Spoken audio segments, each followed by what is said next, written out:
My player accidentally kicked the football out of bounds. Just then, a boy with odd mannerisms slowly walked by, pushing an old shopping cart. He stopped, stared at the football, and hesitated. Hey, Einstein, why don't you try picking the ball up?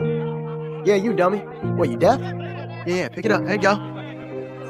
Maybe he misunderstood, but he carefully picked up the ball, placed it in his cart like a treasure, and walked away. My player rushed to me, upset, but I just smiled and said, "It's only a football. If he likes it, let him keep it."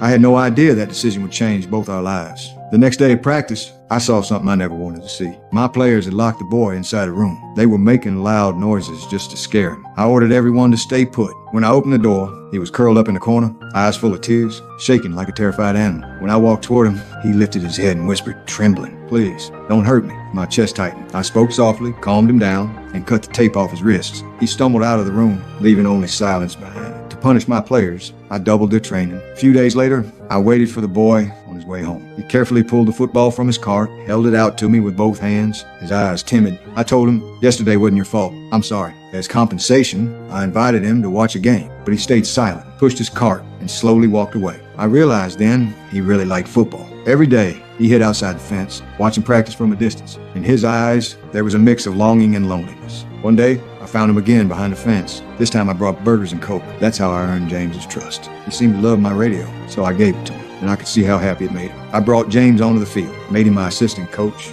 and warned the team, "He's with me, no one touches him." But behind my back, some still mocked him. What shocked me most was this. When one of them tripped, James reached out his hand, helped him up, and whispered, "Keep going," and then gently patted his head, like nothing had ever happened. Soon, the summer football season ended. The players left. To give James purpose, I asked the principal to make him our official assistant. The principal agreed, even made him the school announcer. At lunch, his menu readings were hilarious. The cafeteria was full of laughter. You know what it is?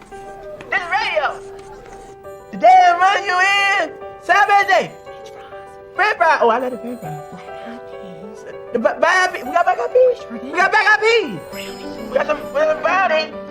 With the high rolls. Slowly, James became everyone's happy star. A month later, he walked across the graduation stage as an undergraduate. At that moment, I felt more proud than winning a national championship. Watching him, my heart was filled with pride and joy. But the truth is, I helped James for another reason. When I was a boy delivering newspapers, I always saw a kid beaten by his father. He'd be bloody, but never made a sound. The last time I saw him, our eyes met for a second, and then he was gone forever. I could have stepped in, but I didn't, and that regret never left me. So when I saw James, I saw that boy I failed long ago. This time, I wasn't going to miss my chance to help. This is a true story. 26 years later, James is still on that field. Now he's the most respected coach at the school, leading a new generation to chase their dreams. And me, I was inducted into the Southern California Coaches Hall of Fame. Even in retirement, James and I are still close friends,